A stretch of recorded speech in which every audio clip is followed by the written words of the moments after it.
I know this video is kind of late, but I wanted to make it on September 11th, but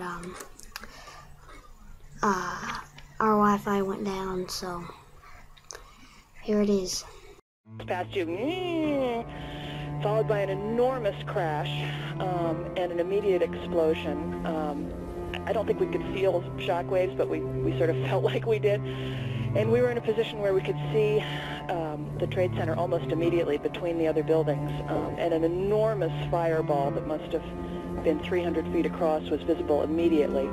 A secondary explosion, I think, and then plumes of smoke. There must have been a 3-block cloud of white smoke. Now, from where I was on the street a moment ago, you can in fact see smoke leaving the building on 3 sides.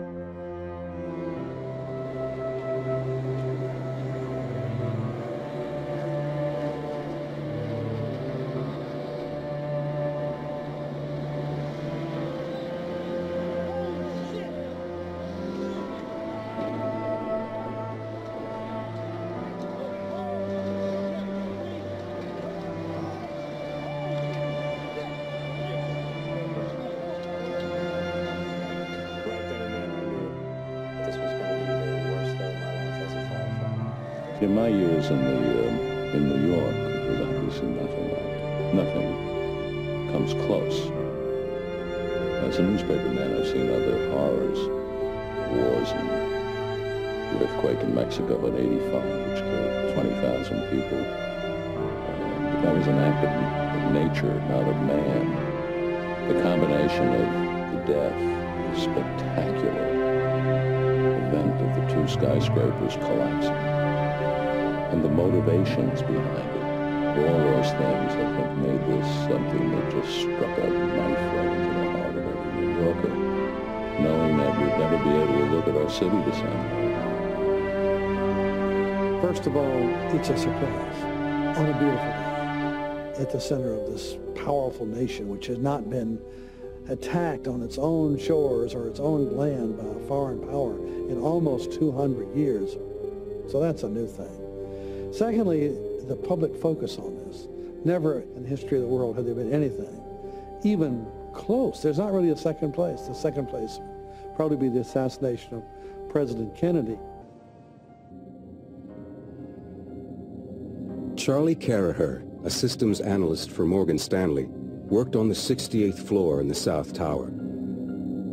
I just backed up my chair and looked out, and I could see like the window looking out over New Jersey, and it actually looked like snow. There were so many pieces of paper, it actually looked like snow.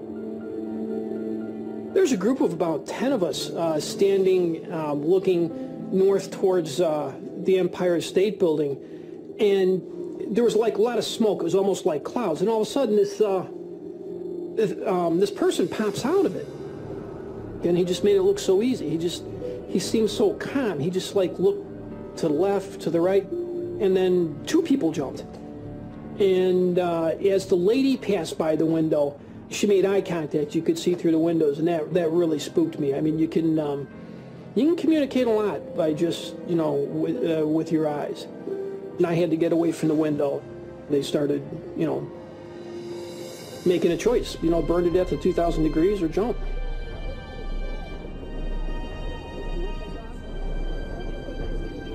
The smell of jet fuel was getting stronger and stronger, and the sound of the fire alarms just going off, and they had these bright light flashers was just really getting annoying. And I went at first to use the elevators, but the elevators weren't working. So I went back, and I remember pausing by the fire escape we were supposed to use, and I figured, no, I want to let Catherine know I'm on my way to see her. That's how I went back to my desk to leave the message on her phone. Hi, Catherine. This is Charlie. I'm okay, all right? I want to see you. I'm going to hold you. I'll talk to you later. Charlie's decision to call his wife nearly cost him his life.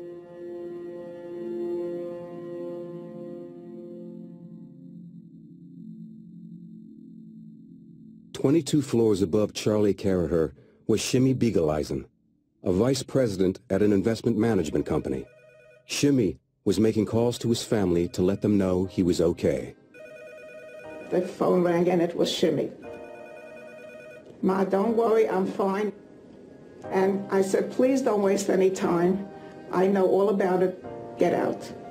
And he said, listen. And he put the receiver up to the loudspeaker, and I heard the announcement, do not leave your office. This building is secure. As we hung up, my nephew called, and he was practically incoherent. He said, Shimmy, Trade Center. I said, Shimmy is okay. And as I said, okay, I never got the K out because I saw the plane hit the other building. 1690, we just got a call. The caller hung up, but he said a new explosion just happened at 2 World Trade Center. You have a second plane into the other Trade Center. When the second plane hit on live TV, what dawned on the world is that it wasn't an accident. It wasn't a plane just flying too low, that it was a deliberate attack on the World Trade Center and on America. 17 minutes after the North Tower was struck, United Airlines Flight 175 crashed into the South Tower.